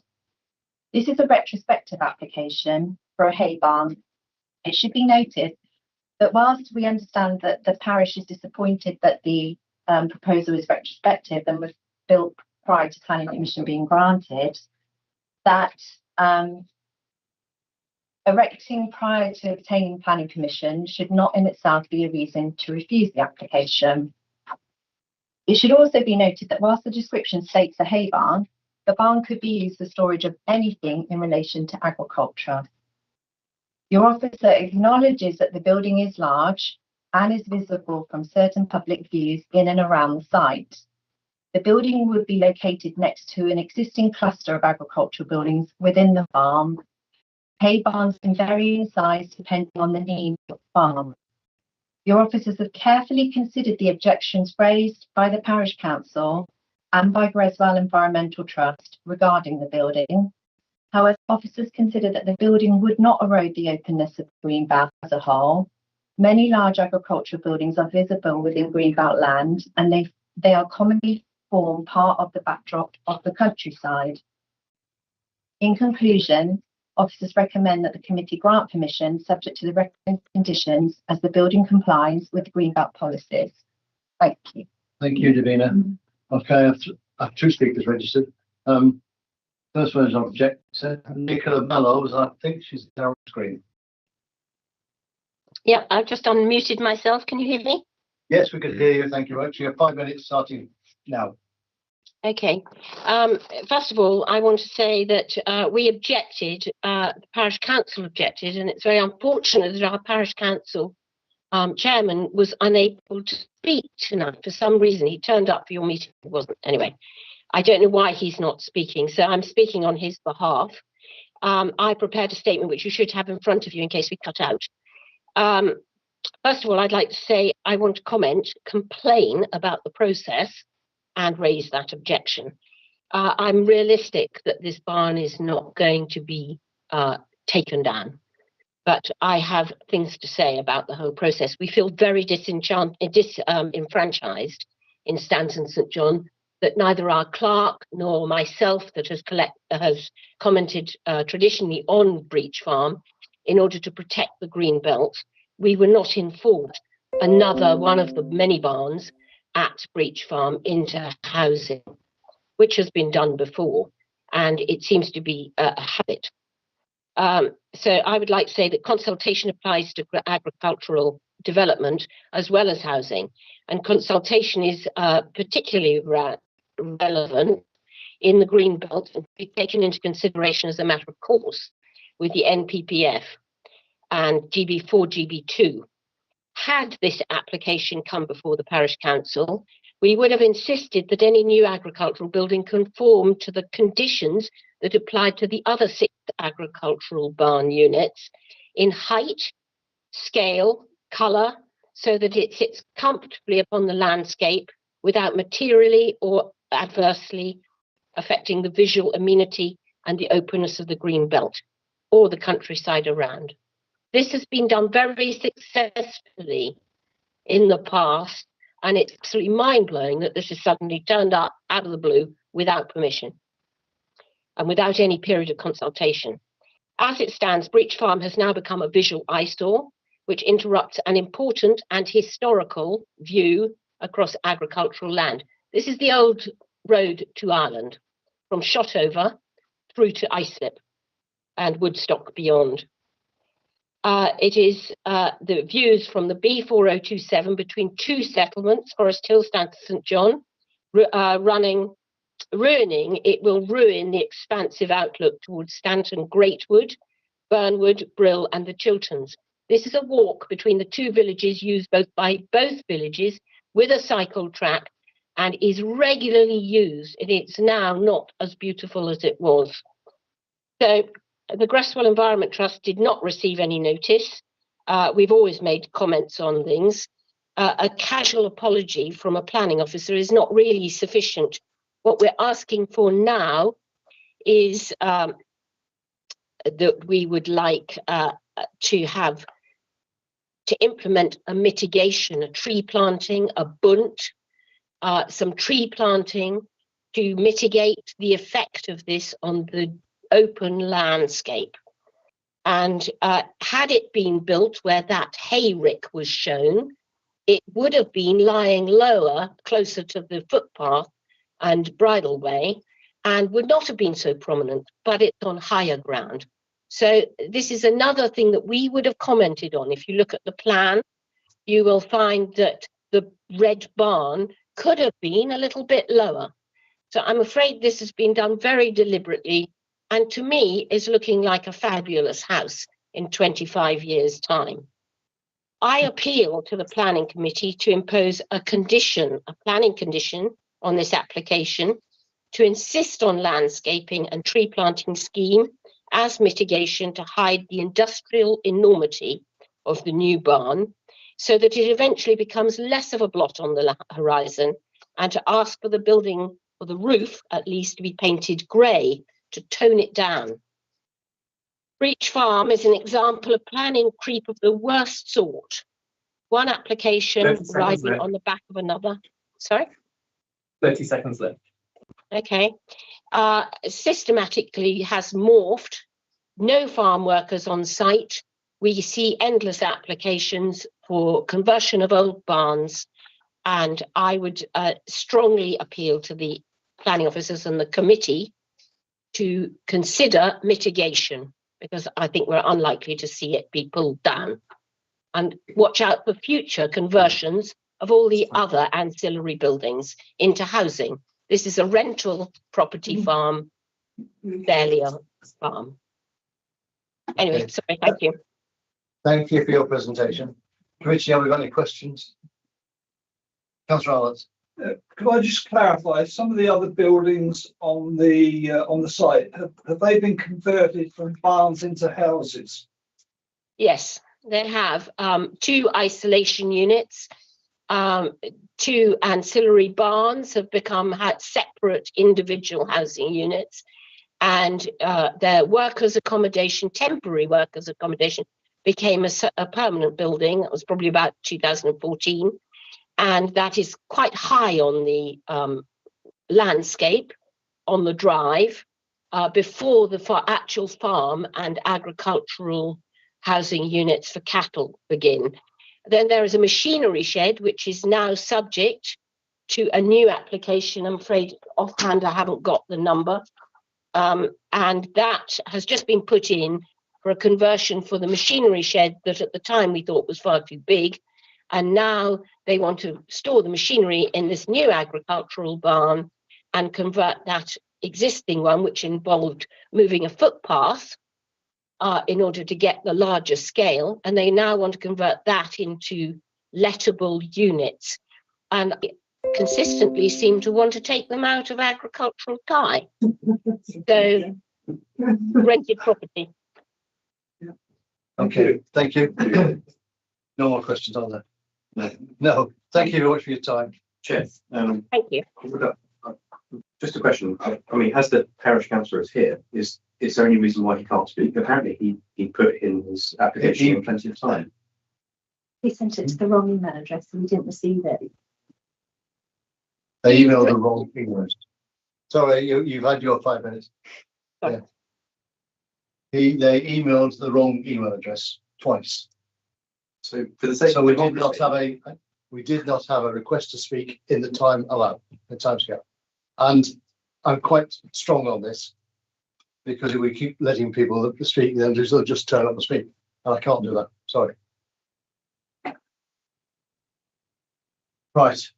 We have a supporter, Mark Leedale, who's the agent.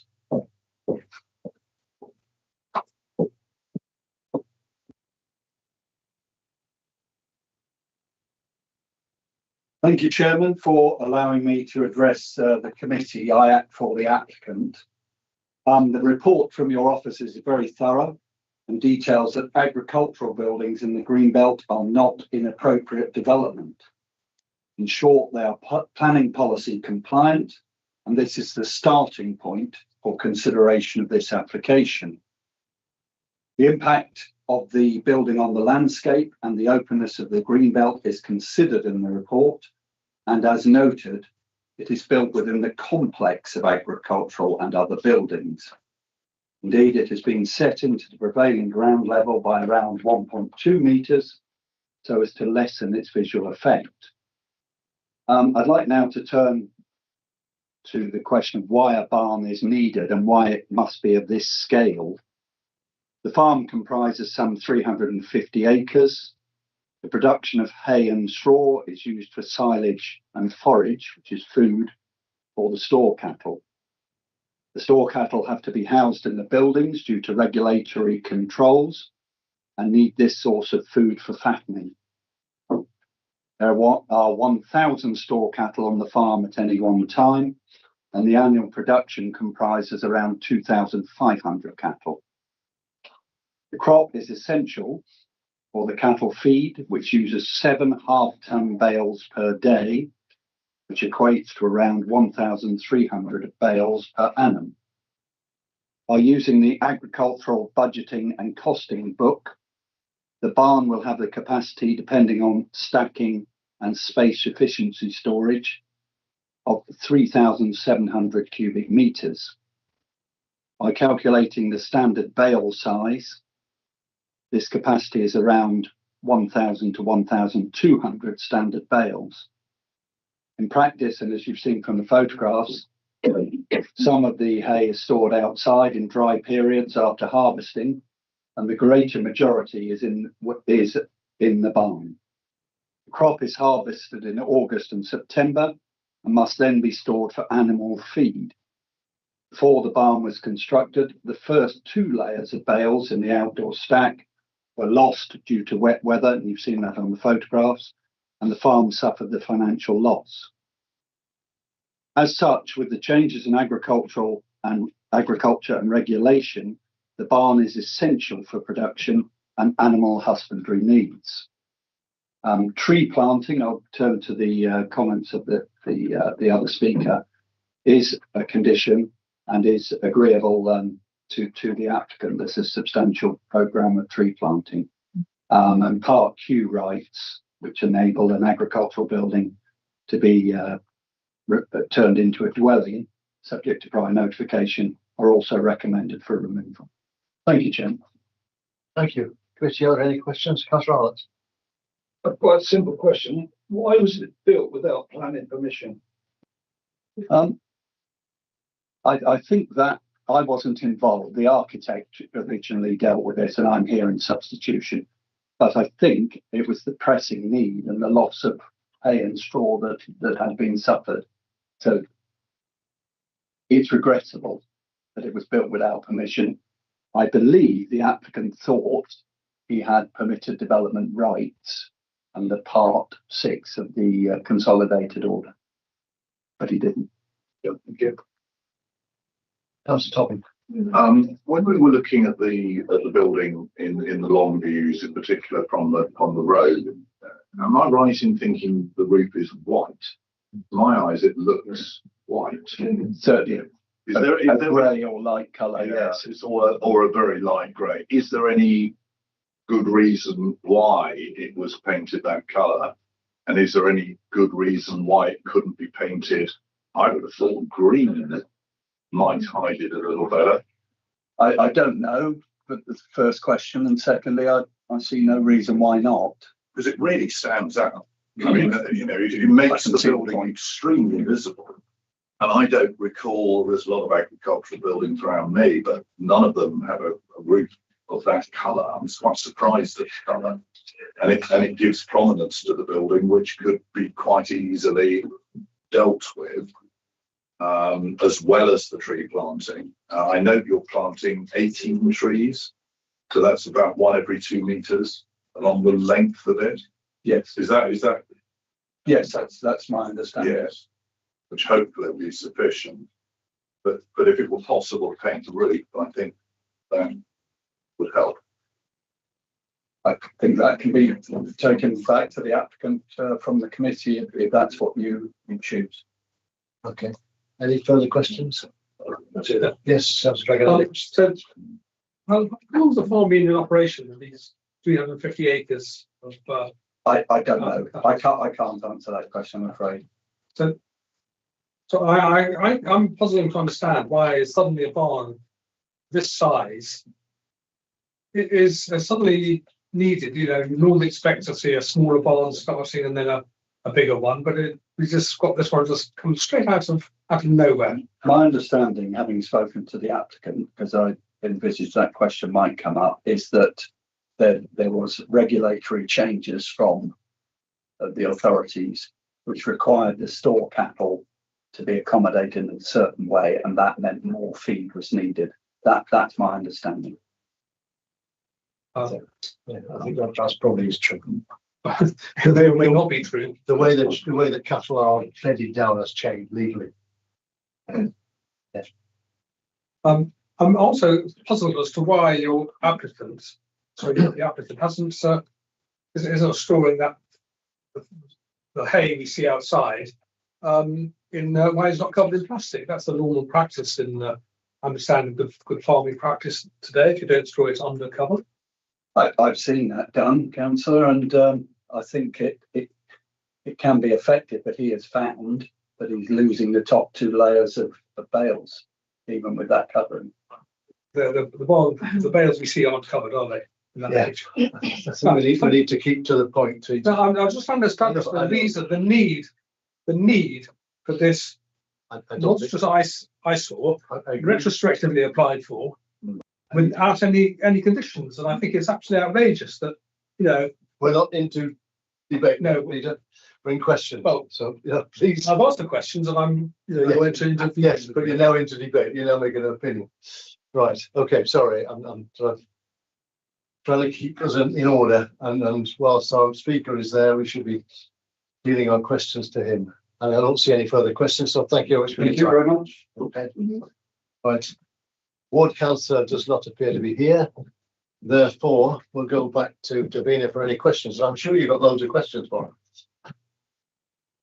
Right, thanks, Davina. Hi. Davina, given the scale of this barn, the location of the barn, the visual impact of the barn, had this come before you as an application, would you have granted permission? My recommendation would still be the same, yeah.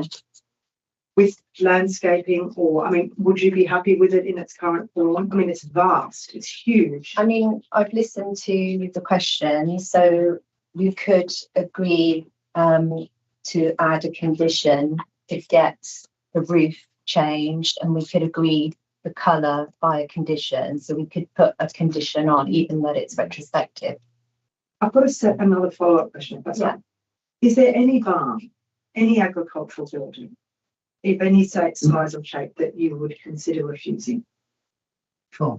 Each application, Tom. Yeah, each application is assessed on its own merits. Obviously, I went on site, I had a good look around, I even stopped on the road to view it from the road. I drove up and down the road. So when you drive along the road, you see glimpses of it, and that is only if you are looking in that direction. Obviously, if you're driving, you're supposed to look straight.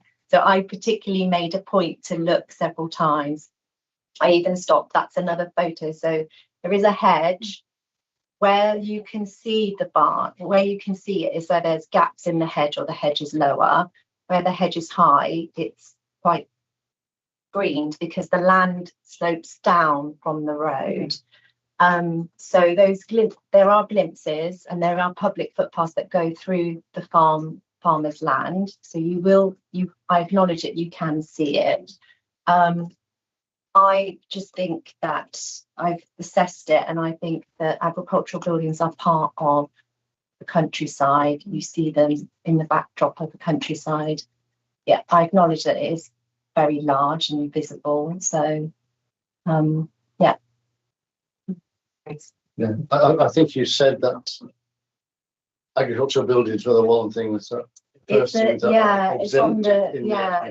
agricultural. In terms of the Green Belt policy, it's very clear that the government set out that it's an exception and it's not considered an appropriate development. And there's no legislation at all, not within the MPPF or within our local plan, that is specific to agricultural buildings having a maximum size. So it really is down to just us as an assessment. And we have put a landscaping condition on that says within 3 months, if we grant permission, they are to submit landscaping details for us to be considered, so we can get some planting on this side of the barn, so from the roadside, to partially screen it. So I think that's where it's most visible. Yeah, and we have put a condition on to remove permitted development class Q, which is the permitted development right to convert it into a dwelling, because I understand that was the concern of the parish. So that is in. Yeah, that is in. Yeah, we put those two conditions on to try and mitigate those concerns. Yeah. Councillor Sadler, you have a question? Yeah, just does any, I'm just trying to understand, when they applied for an application for a barn, which they did in this place, they just built it and then went for retrospective, which is not good. But when they do that, there surely must be a justification for building such a structure so large and so. I mean, they've talked about a hay barn, and Councillor Dragonetti quite rightly points out the point that the barn's been in existence for hundreds of years, and suddenly, actually, we haven't got a barn suitable for all this hay that we need. Yeah. So, I mean, what is that justification process for? There isn't actually a requirement to justify why you're applying for planning permission. So the applicants, I think the submission was just that the barn was needed, and that's all. It was very brief. There wasn't an in-depth. I think the agent speaking today has given a bit more reason and justification, but the submission was very lacked justification. But we can't.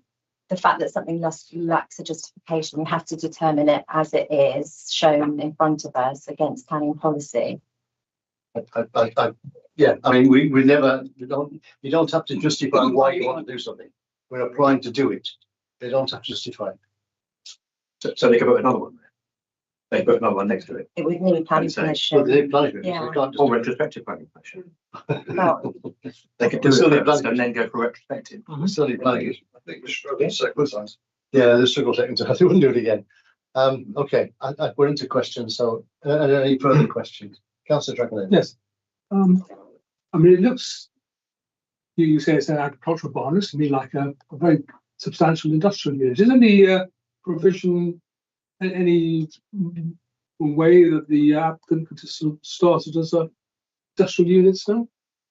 You use it for commercial use? It would need a change of use. Would it? They would need to apply for planning permission to change the use. To And that industrial could use. be retrospective as well, couldn't it? Of course, anything can be retrospective, you can't. Okay.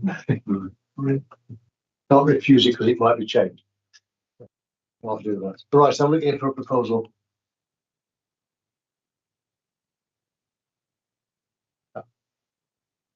Yeah, I'll propose refusal. That seconded?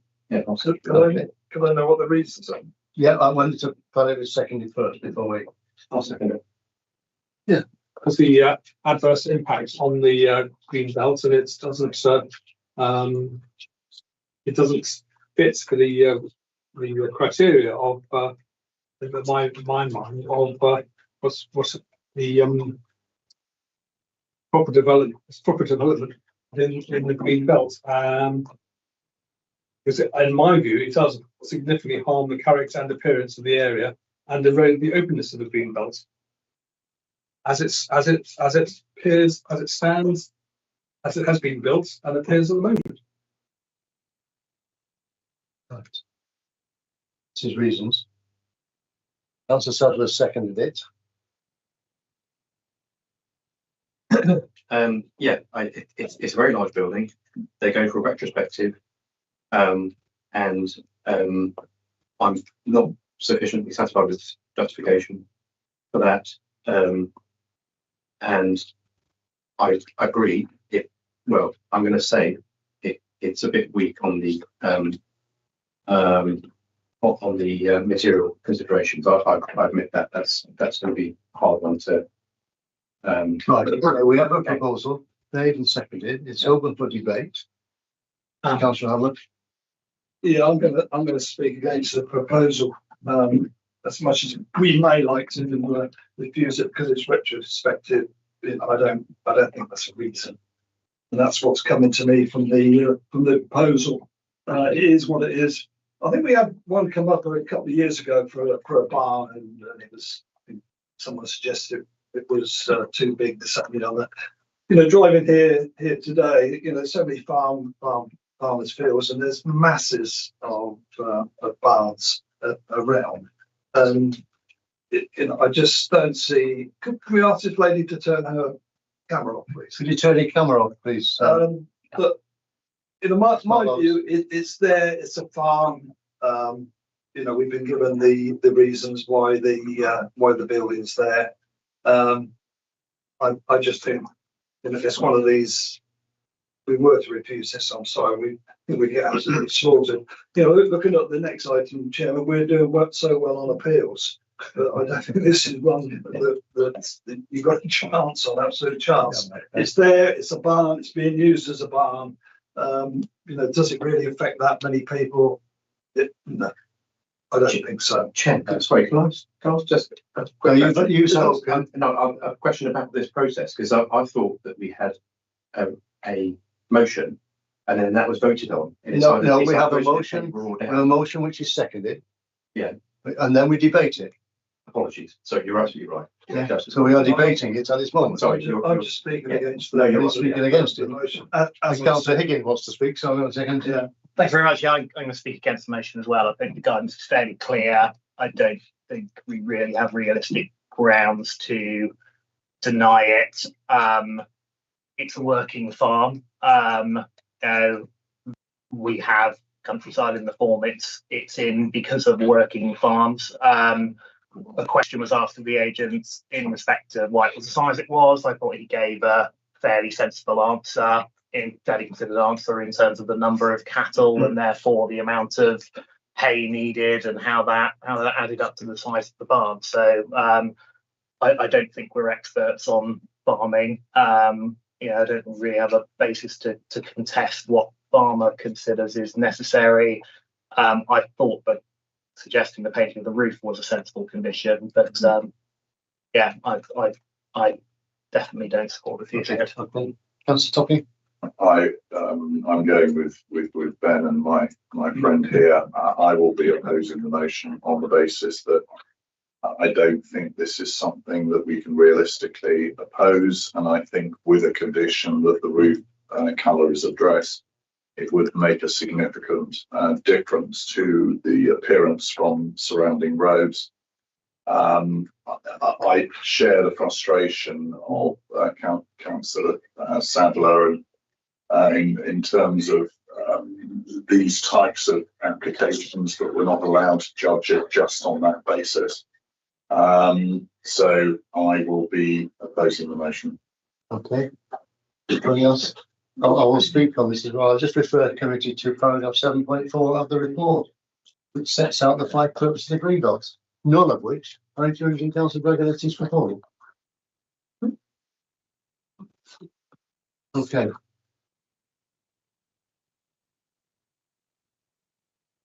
Anybody else wish to speak before I go back to Councillor Bragaletti for his summing up? Right, well. What's the green belt? Sorry. Assist and safeguard in the. It's going to get turned down. Purpose 3 is to assist and safeguard the countryside from encroachment. Well, you don't, if a mega warehouse with a glaring white roof is not encroachment on the green belt, I don't know what is. Anyway, it doesn't sound as though you're going to support my motion. So we'll come up for another motion, which will be to approve the Oxford recommendation. But I hope that that one will have a condition. It also includes a condition that the roof colour is modified. I'm sure. So that's my summing up. Okay, we'll go to the votes. All those for the motion of refusal, please show. Those approved. Refusal. Yeah. All those against the motion for refusal? Approval. No, refusal, he said. That was his motion, was for refusal. Yeah, was it? Sorry. Yeah. So that is lost. That is lost. I'm now looking for a motion. Unless, Emily, do you want to speak now? No, that's fine, thank you. That's okay. Okay. Yeah. So, Councillor Higgins. Yeah, I'm happy to propose a motion to support the officer's reports and grant permission with condition of the roof being changed or painted to a more sympathetic colour, largely for the grounds I outlined in my opposition to the previous motion. Yeah. Does that second in? Do you want a seconder? Yeah, 2 seconders. Who's to speak now? Councillor Allen? No, sorry. Yes. Yeah, no, look, we don't like retrospective applications. No. Nobody does, but it's a fact of life that occasionally it happens. We don't have many come here. We have the odd one. And yeah, if there are good reasons to refuse this, I would support it. But I just do not believe there are sufficient reasons that if we refuse this, well, I won't carry on what I was going to say about the appeal, but I just it's just sad what's taking place. For someone to build it and not knowing I needed planning permission, I don't think we accept that. The only thing, and hopefully, if they wish to do any more work on that area, they will check with the planning officers before they do any work. That's all I would ask the agent to take back to the owner. Okay. Other than that, yeah. Thank you. Before we go into debate, I think Emily wants to talk about the wording of the condition. Yes, please. Yeah. What I'd suggest we do is that we actually ask for a sample of the colour, just so we can check it's appropriate, and that we sort of time limit that is changed within 6 months of the date of the permission. So we tie that down if that's acceptable to you. Yes. Yeah, very happy to put my proposal. Yeah. Rather than specify a colour, you actually let's sort of talk about the colour. Yes, and make sure it's acceptable. It's acceptable colour, because you could paint it orange, couldn't Yeah. I did say sympathetic. Yeah. But we will Right. tie the colour down. Okay, let's get on. Let's move on to. Can we just ask about the planting scheme? The planting scheme's there already. What's been offered? Is that sufficient, or We have asked for the details to be submitted as part of a condition, so that we can see where they're going to, so we can kind of control where they're planting it and what's the issue with planting and how many trees. So we've asked for that to be submitted, I think, within 3 months if it was to be approved. That's fine, thank you. Yeah. Okay. Yeah, within no Right, later than 3 months. But I'm holding up for debate. Is there any debate Yes, I would like a bit more detail and hardness on this planting scheme. When we look at the other applications which we had in the green belt, the planting scheme and the shielding was there for a much lower development. I think they were sort of 1.2 meters high, those battery things, and they were having a bund and planting on top of that bund, and it was going to within 10 years it was going to be completely hidden. I think we need a pretty robust planting scheme here, and not just a few leylandi stuck in around. Which I think is what I see on planting schemes around It should be native species. The condition not the does say leylandii. That's why we've asked for detail, so we'll have control over that, and we can then get something, have a bit of control, and if we don't get something suitable, we can, not just one row. Yeah, can you just drop the word 3 from that condition? Because your third line of conditions is just 3 native trees. I think the reason 3 was put in is because just 3 native trees. Because I wrote down 18 trees. I think so. What the confusion is originally the applicant had said that he'd be willing to plant, I think 17 or 18 for BNG, but the proposal's not BNG liable, so we can't reasonably require them to plant that many trees, because we don't have the policy, because it goes way beyond our policy. So under our policy, it asks for enhancements. So when I spoke to the ecologist and the tree officer, they had said 3 native trees would be a significant enhancement for the site, because the baseline of this, it goes about, it's what was there prior to the building being constructed, and it was just what I think. But surely that's the BNG aspect of it. What we're looking at is the landscape impact. Yes. So obviously that number was suggested by the ecologist to say that he felt that was a reasonable number. But if the committee feel that we can change it, we can take out. Just drop the 3. Just drop the 3. And then come back to the scheme, which, as Councillor Dragonetti said, it's not for the BNG purposes, it's for screening purposes. Yeah, no, I was just explaining why the 3 was put in there. So we want a landscape officers involved in this as well as the BNG. Yeah. Okay, where are we going? Sorry, can that condition be redrafted though to reflect what we've just said? Yeah. Thank you. So that will need to, if that's part of the motion, so it will be an amendment to condition 2 and an additional condition on the colour of the roof. Yeah. It'll be painted to colour to be agreed. Yeah. So if those on the second are happy with that, I think we've had enough debate. I think we should go for a vote. Now we'll go to the proposal to sum up. Thank you very much. Not an awful lot else to say in addition to what I've already said.